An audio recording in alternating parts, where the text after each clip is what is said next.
And we are live, purportedly. How's it going?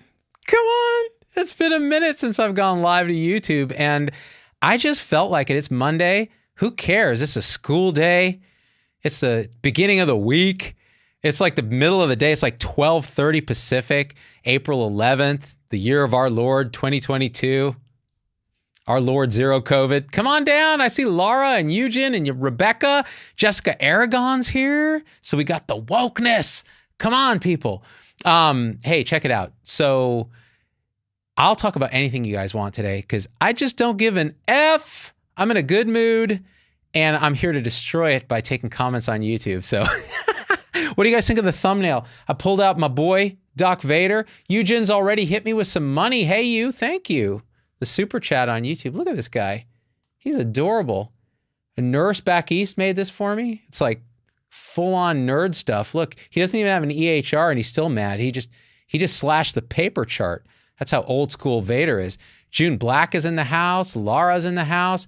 What a week. It's Monday and it feels like I've already missed or already lived a full week, says Lydia.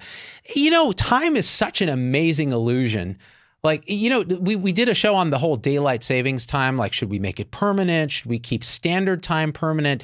Should we stop doing the shifting back and forth? Everybody agrees we should stop shifting back and forth. But the whole idea of time is such an interesting construct because it is an animal construct. Our mind creates it. If you look at time in an absolute sense, I mean, even Einstein was like, wait, the speed of light is constant, whether it's the thing that's launching the light is moving or not.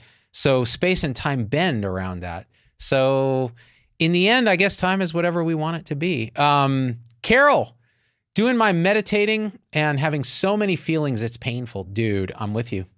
So the more you quiet the discursive mind, the thought secretor that your mind is, and by quieting it, meaning you start just by watching it and realizing, wow, I'm in a river of thought. I didn't even know I was in it until I stepped onto the bank and watched it flow. And it's just thought. And then you start to disidentify from thought. And then you no longer believe thought so much. You're just witnessing it. But then all that repressed emotion, and I mean, it can be ugly. You have to deal with it because it comes bubbling up. Because those thoughts in some way were your coping mechanism. They were your constructed reality that prevents you from feeling all that stuff that over the years you've been conditioned to repress. And it can be something crazy like trauma, or it could just be like something not so crazy. So what I find in my own experience, in my own meditative practice, and I was just talking to Angelo, who we've done many videos with about this just today, is kind of at the root of our sense of constructed self is this fear of loss of control. Like, oh, if I really surrender to what's actually happening in the moment, like, that could be, I mean, what am I then? Am I still a separate self? Am I a human? Like, without a sense of control over the moment, what can we do? And what starts to happen is as you start to chip away and get closer to that fundamental fear, underneath it is a kind of all this emotion, rage, anger, like, you know, I have to protect this sense of control. And all that stuff can bubble up. And it can be very uncomfortable in the sense that you feel the emotion that you've been really unwilling, unable, or repressing and being unable to feel it.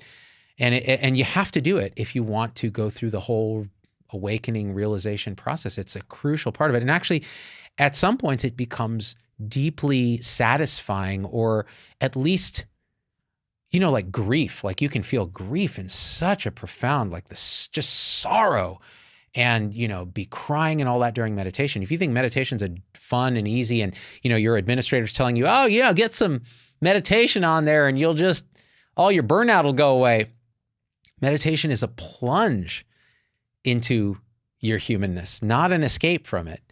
And that in itself, that plunge can lead you to find the roots of your own liberation, freedom from suffering, which ultimately has to do with seeing through this illusion of separateness.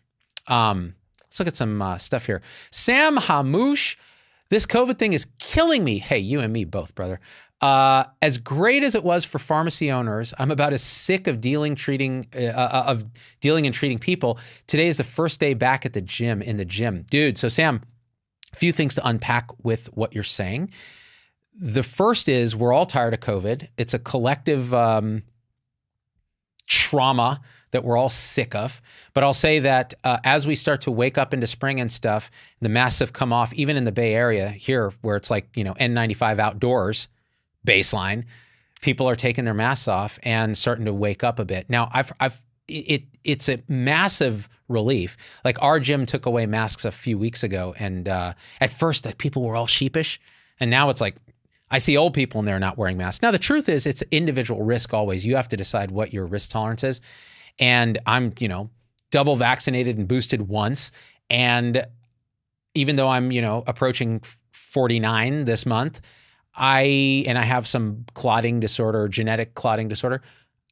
I feel like my risk is such that I'm willing to live my life because my risk of severe disease is low. Now, somebody who's 80 with immunocompromise and all that might want to wear an N95 or KN95 mask if they go in crowded situations. So everybody's risk tolerance is different, and they can make individual decisions. We don't need mandates. We don't need laws about it. We don't need forced anything. I don't even think we need vaccine passports or any of this other stuff. It's time to just get on with it. Now, a couple things, because you said pharmacy.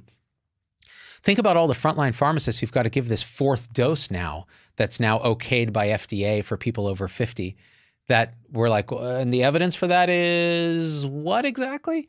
Now they got to go stick a bunch of people who are largely worried well, and the worried unwell can get it. That's good. But, it creates a lot of first and second and third order effects when we do these things, and we're not really sure the effect on actual safety for the public. So these are things, this is why you got to talk about this stuff. You got to have these dialogues and talk about it openly. Let's see where we're at. Stop forcing people to do what they don't want to do. DC Universe. If people don't want to get vaccinated, leave them alone. Okay, so let's unpack that. This idea, this tension between autonomy, what we want to do for ourselves and our families and our loved ones and whatever that is, and the good of the community. So the tension between autonomy and community, that is an eternal, unending tension. It just is, because humans, everything is both a whole in itself and a part of a bigger whole. So when we talk about vaccines, that's where that tension comes into clear relief, because you do have a community benefit with vaccinations and you have an individual benefit. And sometimes those are weighed in different ways, kind of like a graphic equalizer. You have different levels of that. So with the COVID vaccines early on, it felt really like, looking at data with the original Wuhan strain, that vaccinating yourself did lead to decreased chances of infecting others, very good prevention against even infection, not even severe disease, which was already great, but infection and all that. And so the compelling argument to say, you know what, even asking people to get vaccinated or show a vaccine, evidence of vaccine or whatever, or evidence of immunity, meaning you've been infected, that would have been great, but they didn't do that. Of course, they made it vaccine. Thanks for the money, Y. Haberly. And early on, you could feel like, well, it skews in the community direction and the individual direction. So it's probably a good idea. Even an immunity passport might be good, because then you're not going to be infecting other people in crowded spaces and we can open up faster. But things change. Turns out new variants emerge that actually replicate very quickly in the upper airways, which means the vaccine, which really works more at a bloodstream antibody level, still prevents severe disease, but it doesn't prevent infection as much, which means you getting vaccinated doesn't have as much of that direct benefit for others in terms of infection risk. You can still get infected, you can still transmit. So now it may be lower than an unvaccinated person, but not so much lower that you would compel somebody to get vaccinated for the good of the community. The only caveat to that is, if hospitals are overwhelmed and bodies are piling up in the street, then you could say, well, keeping people safe from severe disease is probably a good move. And that would then have a community benefit to prevent hospitals from being so overwhelmed that they can't treat standard emergency cases, which probably happened in a very scattering of hospitals, right? At different times during the pandemic and in different geographies, but it wasn't the rule. So that's why I think, I don't know what your stance is, whoever left that comment on vaccines, and I don't care. The point is, this is how we ought to be thinking about, do you compel a vaccine as a public policy, as a public health policy, and what are the second and third order effects of that, downsides and upsides, or do you give people the tools, resources, and autonomy to make the decision and educate them as best you can? Do you silence even crazy voices that are, against vaccines and more sane voices that are more circumspect about vaccines? Or do you let them speak and debate, right? Now, my feeling after all these couple of years of pandemic is let people talk and debate, and canceling people is not going to help. It just gives them a bigger platform somewhere else. Do not waste public health reputation, resources, and trust doing things that don't have a big bang for the buck, and start to let go of some of this culture of safetyism where we can save every single person by doing all the things without looking at the collateral damage of doing all the things, even if it just has to do with public trust in a country that does value liberty versus oppression as a moral palette, as well as care versus harm and fairness versus cheating. But really, liberty versus oppression, a big American thing. So you got to focus on the culture and the society at hand, because politics is applying science to the values of a population, right? Sam's back with another donation and a question. Man, we administered thousands of doses here, and when I heard the fourth dose, I almost passed out, especially how far behind we are on paying. They are on paying us for administering. Right. So at some point, this money runs out. It's already run out for testing, right? So what's going to happen then when you say, oh, a fourth dose is possible if you want it, but no one's going to pay for it. Your insurance may not even pay for it. Well, then what? Then see how people behave. And we'll see it might be quite a bit different when you're not using the commons to fund these kind of things. Now, as far as something you did allude to here, which I think is important, we don't even have all the at-risk adults vaccinated with the first dose yet. 88% of Americans have had one shot at least. Now, a lot of them have had natural immunity, which is important, right?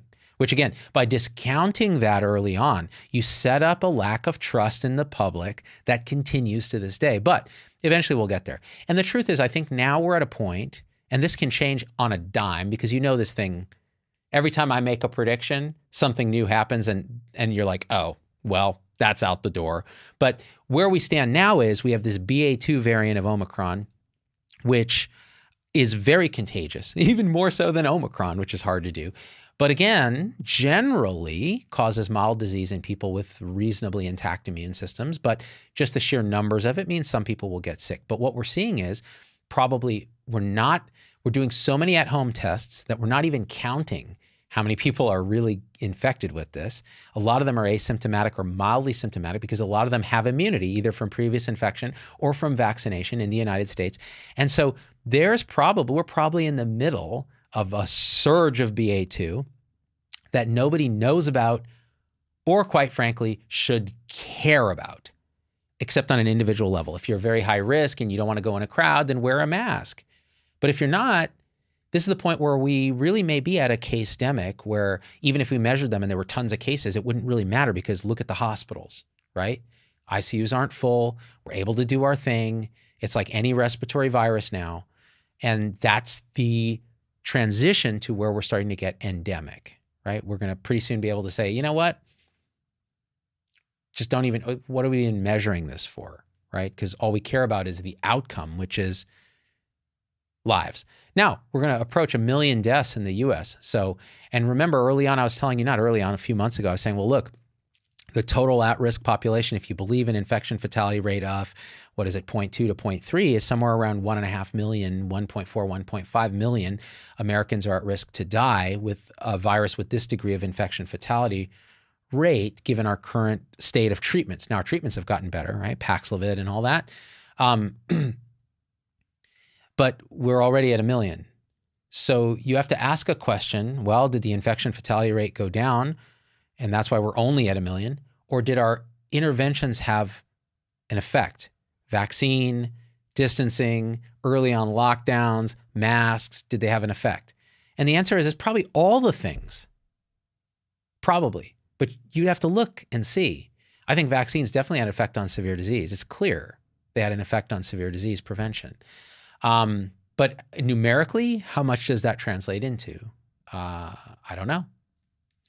And these things will be important to determine because when already avian flu is all in the birds, what if it jumps to humans? Then you have another problem, right? So you better start to figure these things out and do the science on it and start to unwind some of the politics and belief and division around it. That's just my 32 cents. Let's see. Need an endemic, but there is long COVID, says Claire Dunn, who's a supporter. So Claire, the long COVID thing, we have to get to the bottom of that. I've said this before, like how much of chronic fatigue syndrome is long flu or long Epstein-Barr or long whatever viral infection. So viral infections can trigger, again, all disease, if you believe my colleague Dr. Rachel Zoffness, all disease is biopsychosocial. There's a biological physical component that it may have a trigger. There's a psychological component and how we feel about our disease and our own internal states. And then there's the sociological and technological component, like our built environment and our cultural component. So with long COVID, this is a great example of a biopsychosocial syndrome. You have a biological trigger, a virus. You have a sociological trigger. The press and story and social media around long COVID, that sets a certain vibrating expectation that's based on reality in terms of symptoms people are having, but are then amplified through social media and through discussion groups where you can find someone who will say, oh yeah, I have that too. And it becomes this thing. And then you have the internal psychological state, people who've been through these, traumatic things, whether they're serious infections or even mild infections, and they have certain expectations. That's how the placebo effect works. That's how the nocebo effect, the negative version of the placebo effect works. So you have to look at all those things if you're going to understand long COVID. But what I suspect will happen, and Vinay Prasad and I have talked about this, is we're going to have an epidemic of treating long COVID as a biomedical condition solely, which means tons of expensive tests that don't do shit, tons of medications that don't do shit, tons of scans and testing and all that other stuff that will find nothing, to the exclusion of the internal sociological and external states that are all part of that biopsychosocial equation. So we have to start talking about that. Kim M says, teach the public how the virus infects. I can still sing multiplication rock. Oh yeah, man, we should do a Schoolhouse doc. I've been wanting to do that. Like have a whole channel just called Schoolhouse Doc, which is like singing songs about healthcare. Sounds super nerdy, and it is, but I think it could be a thing. Laura Roberts, what are your thoughts on Novavax? Think it'll be improved? If so, would it be possibly a good option for a yearly booster of those of us who are skeptical of getting boosted over and over with mRNA? Laura Roberts. Well, one question, Laura, is why would we need yearly boosters of anything if the virus is endemic and it's just constantly reinfecting us every year? That's your booster. And severe disease risks are low. You could save boosters for very vulnerable elderly people or people with immune compromise. As far as Novavax goes, that is a purified protein derivative vaccine. Seems pretty legit from everything that I've seen about it. There's a lot of ins and outs with its approval that I still don't fully understand, but some of it was manufacturing process issues. They use a moth baculovirus to infect moth cells with a copy of the genetic code that teaches the moth cells to produce the spike protein. The moth cells then produce the spike protein in culture, and then that spike protein is purified, and then you add an adjuvant, which is something that stimulates the immune system to further recognize what you're trying to get it to recognize, which is your produced spike protein. And that is a extract from the soap bark tree, I believe. And so you have this adjuvanted purified protein derivative vaccine that's created in moth cells. Now, do you see what I just said? That's a mouthful itself. So there are a lot of people who are like, I'm more comfortable with that than an mRNA vaccine. And I would just ask this question.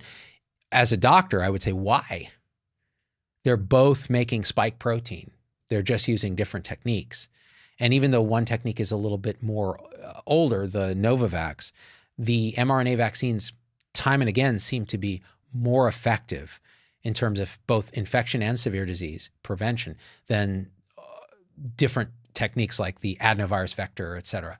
So I don't think there's anything wrong with with wanting Novavax and having it out on the market. I think that's great.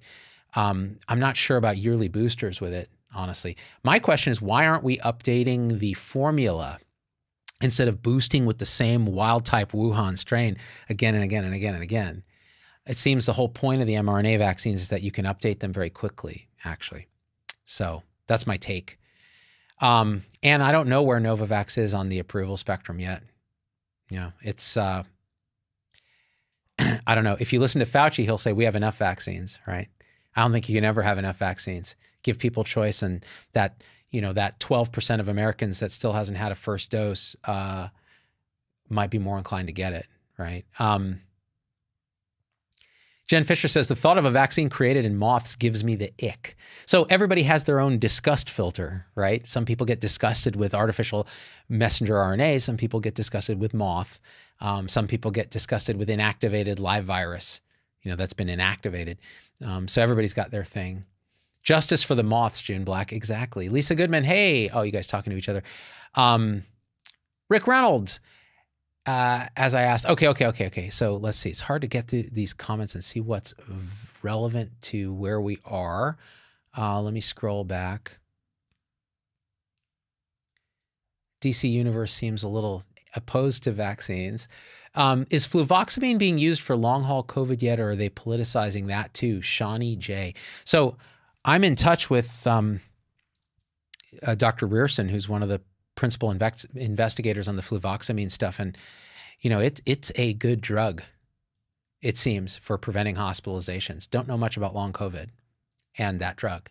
So you'd have to study that directly. And the thing is, as Vinay says, your studies have to have control arms. So you can't just get a bunch of long COVID people and then study. You need a control group that doesn't have long COVID, or a control group that has long COVID but is not getting the drug and is otherwise identical. And, there's lots of ins and outs to how you study this.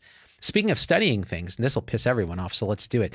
Ivermectin, the more they look, the less they actually find in terms of efficacy when you actually look with gold standard type trials. So fluvoxamine different, right? So some drugs do have some benefit there, but ivermectin may not be one of them, at least in the regimens that they're giving. Yeah. Let's see. Where are we at on the comments? What happened to molnupiravir, says Aaron Gebhardt. What indeed? So Paxlovid may be a better drug, but so molnupiravir, the problem with molnupiravir, Merck's drug, is that it could theoretically induce mutations in the virus that could lead to new variants. In addition, of course, it's intravenous. Now, Paxlovid is interesting because the data shows that it works in unvaccinated people, but we don't have data yet that's been released that shows that it works in vaccinated people. So what's the net benefit to giving it to a vaccinated person? That's an important question, because if you're vaccinated and you get very sick, you'd want a therapeutic, but does this therapeutic work? So that's kind of where we are. It's a trick. It's a tricky thing. As Risa says, uh-oh, here comes the ivermectin mafia. Yeah. They're good times, man. They're all over YouTube, too. It's kind of funny. They'll always show up. I remember I talked about ivermectin on the last VPZD show, our podcast with Vinay, and we were talking about it. And the ivermectin mafia is like, activate, and they show up in the comments, which is great because it just juices the YouTube algorithm, and you just end up getting your video out to more people. You get a better reach. So bring them on. Let's see.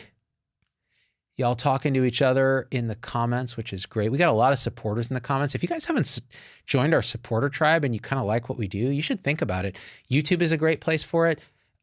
Locals is a great place for it. Just go to zdogmd.com/supporters and join one of our groups. It's a great group of people. It supports our shows, like $5 a month, and we use it to pay for all this stuff so I don't have to like shill garbage products. Yeah. So what else is new other than what we're talking about, guys? The Nostomaniac says, I'm moving to Shanghai where they'll take me seriously. Yeah, so what's up with China's zero COVID policy? It's kind of like they have to triple down on this now because didn't really work so great.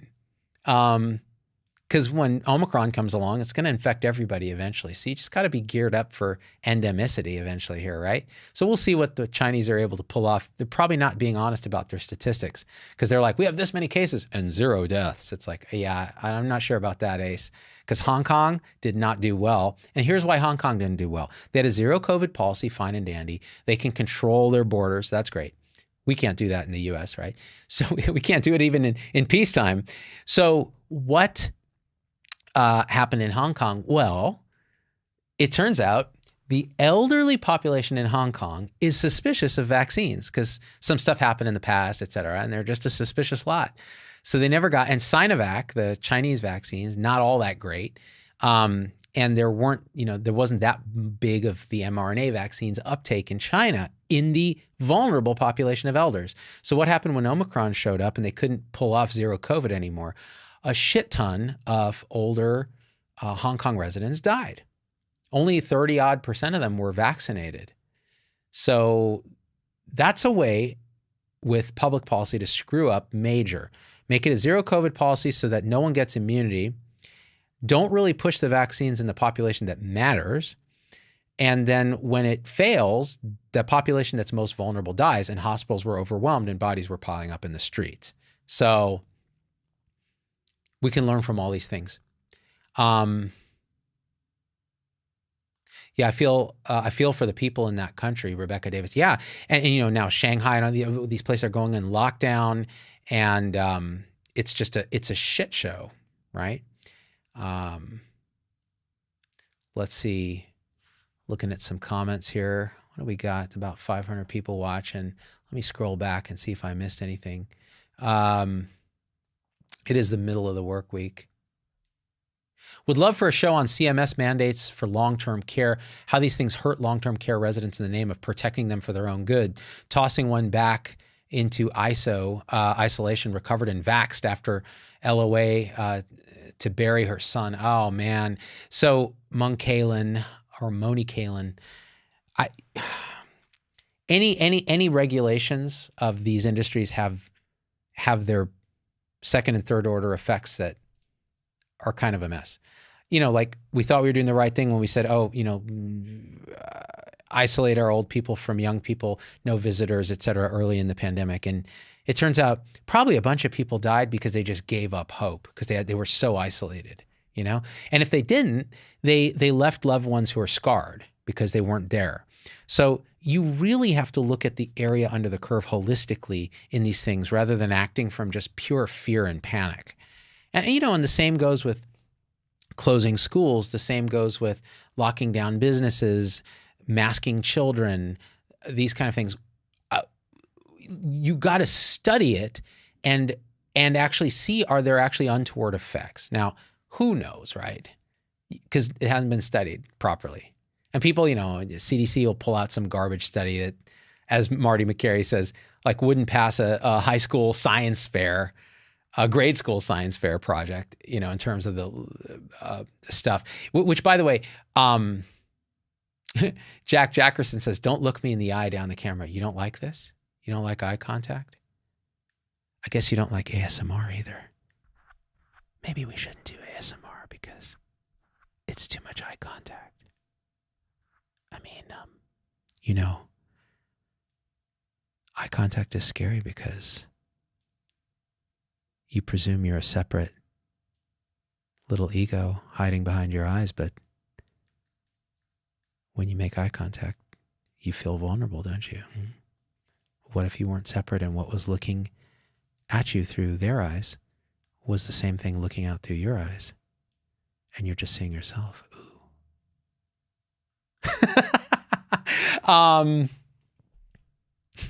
That's what you get for making a comment like that. You get weird Z. ASMR, Shani. Kind of creepy. Yeah, I know, Shani.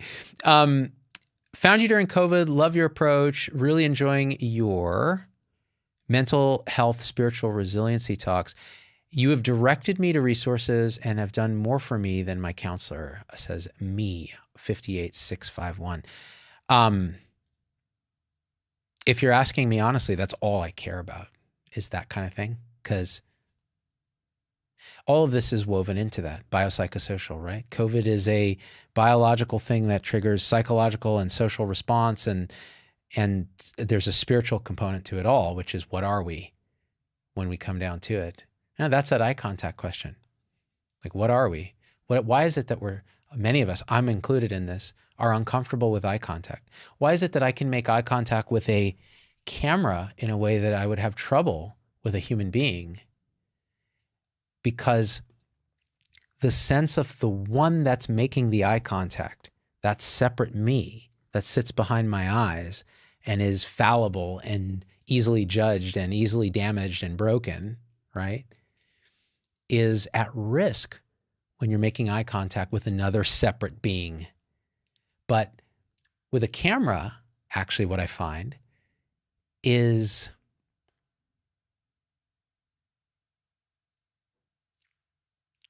the truth, which is what's watching through the camera, what I'm connecting with through the camera, is the same awareness, is the same awakeness, the same presence that is looking out through my eyes.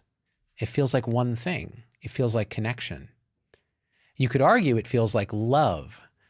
And I don't mean romantic love. I mean complete unconditional acceptance of self. We're one thing. So when you talk about seeing a counselor, when you talk about it, all that stuff is working on the self, which is great. It's important. And then what's actually that? What's really the self? If you look for the self, if you turn attention back on itself and you do some inquiry and you go, what am I really? Where am I? Who am I? And you keep looking, you find that, I'm not finding anything solid there. And you just keep looking. And that in itself is a powerful, powerful practice to get to the root of identity. Because at the root of identity is something that is awake and present and feels like now. It feels like this moment stripped of time. And there's not really good words for it. So that's the heart of sort of spiritual pursuit, is looking there. And liberation is understanding that suffering happens when we create this idea of a separate self and then identify with it. Because that separate self is bound to brush up against things it doesn't like, things it wants to change, death, that kind of thing. And what if that separate self was just an idea, just a thought that appears in this infinite, undying space of awareness that is only available now because that's all there is. And you can touch into it. You can touch into it right now. Just drop everything. Drop every idea you have of yourself, of future and past, your name, your story, your personality. Drop everything. And what's here right now in experience when you drop everything?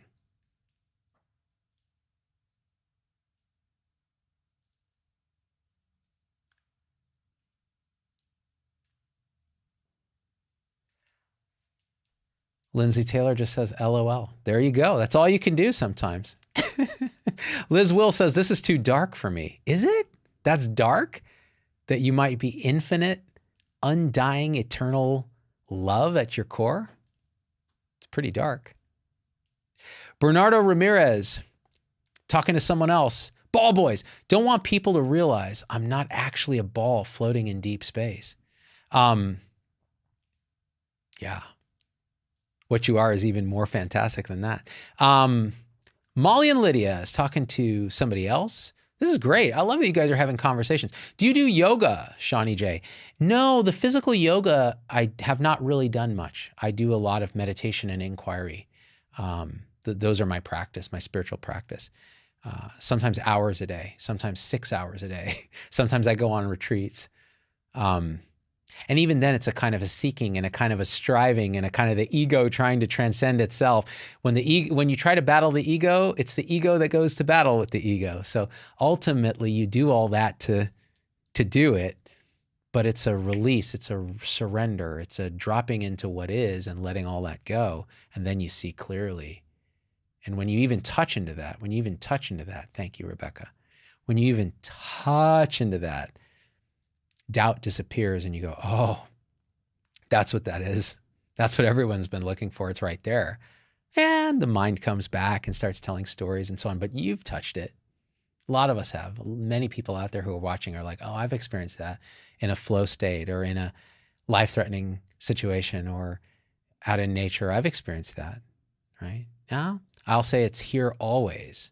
It's our default state that then the mind creates these reflections that blind us to that default state and keep us trapped in thought, which is the default human condition. It's our current human condition. Yoga is really great, helps with focus and keeps the whole body strong. Hey, nothing wrong with yoga. Hey, everybody's got the path. I'll try it at some point. I tend to get back pain when I do anything twerky like that, but it's probably just me resisting doing something awesome. Heather says, I really want to do the Angelo stuff, but it gets me really anxious thinking about it. Heather, so don't think about it then.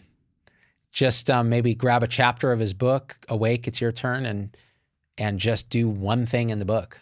Don't worry about the rest of it, you know, and just focus on that. Sometimes it's as simple as, it's just crazy.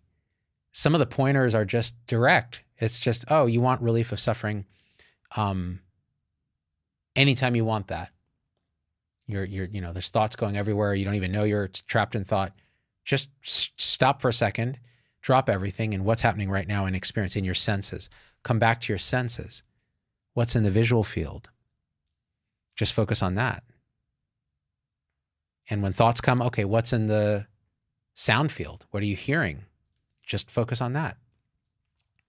Or drop into the body. What are the sensations in the body? Really drop into those without any labels. Hand, foot, gut, forget all that. What is it? Just what's the raw sensation? And it can take some practice to be able to disentangle thought labels from that. But even a second of that is a kind of relief. And if you keep doing it, things start to shift.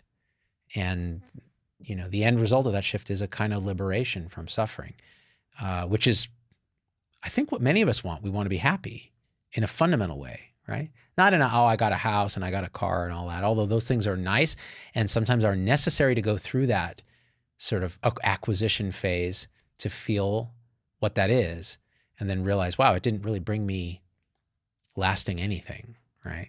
Except for mortgage payments and anxiety.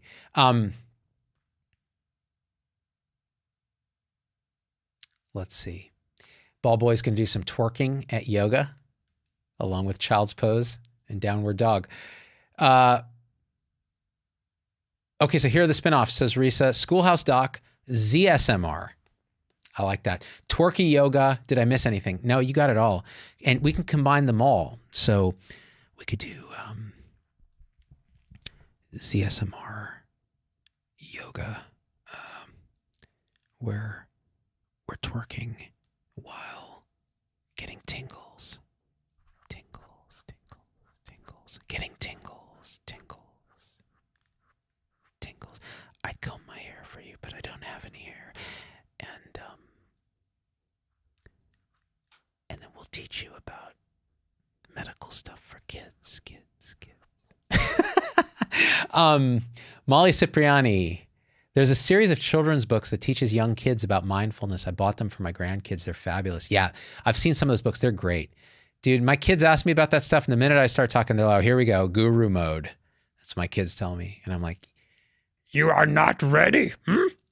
You're always ready, actually. So I keep incepting them, you know. And, you know, especially my youngest daughter, she's got a good deal of anxiety around school-related stuff. I mean, she's neurotic like her dad, just high neurosis, which is great. She's a super smart kid, but it's uncomfortable for her. It's suffering, right? So I'll often just kind of try to talk her down off the ledge because I've been through it myself. Like that kind of neurosis, that kind of like, whether it's perfectionism, OCD, whether it's, you know, what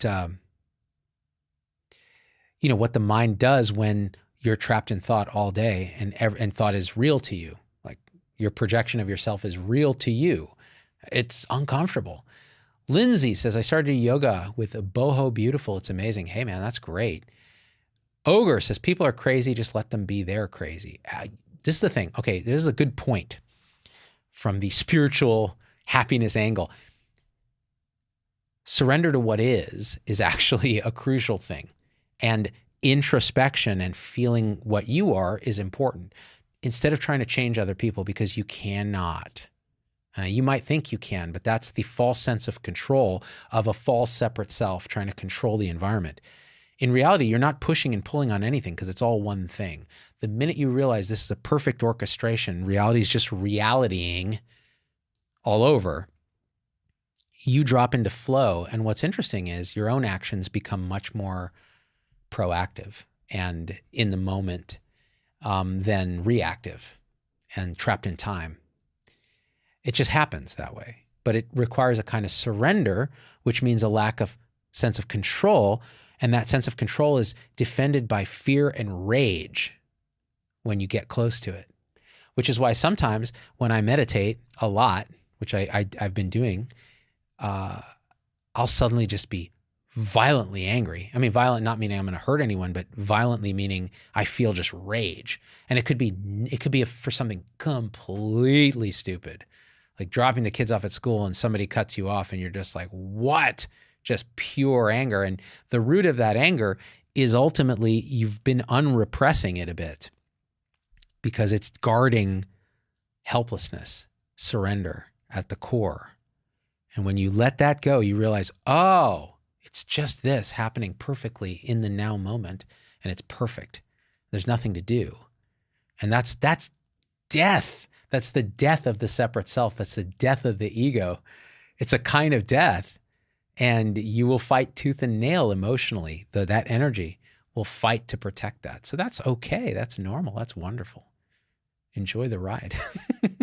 I am. Angie, thanks for the $2. I appreciate it. As George Shepard says, just hang. Angie Morris, thank you for all you do. You're the best. Well, thank you for inspiring me with your kind words. I appreciate it. I get a lot of hate online, so sometimes when I get something nice, it lightens up my day.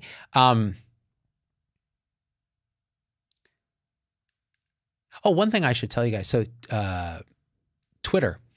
I did restart the Twitter account because if I don't, it goes into a bot's hand. Some Russian bot will be ZDoggMD, and I didn't like that. And I also a lot of people convinced me, you know what, just have your team post on Twitter any new video and don't go looking at what people are saying. And that's what we've been doing, and it works great. So we just post and ghost. So if you follow me on Twitter, follow me to get new videos, see what we're releasing. But don't follow me to interact with me on Twitter because I think Twitter is a poisonous shit show.